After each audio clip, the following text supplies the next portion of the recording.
there's still so much more to be done here at this mission, including this very, very dangerous thing that you see behind me. If this looks like, well, are those rods holding up the wall? Yes, unfortunately. This was a hit that we took in the earthquake, and literally the wall, which is the back of the structure behind us as well, is being held up by these things and God's grace. We are very, very worried that this is going to fall down, and you can imagine the damage it would do if it did.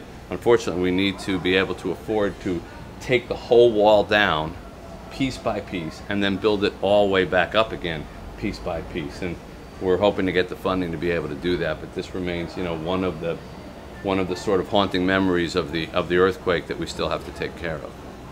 The kids have to walk past this every day because right on my other side are the bathrooms. So unfortunately, there's no way to just sort of isolate this off and say, well, just stay away from it. The path literally goes right where I am. Can you imagine if the kids were here, this suddenly came down?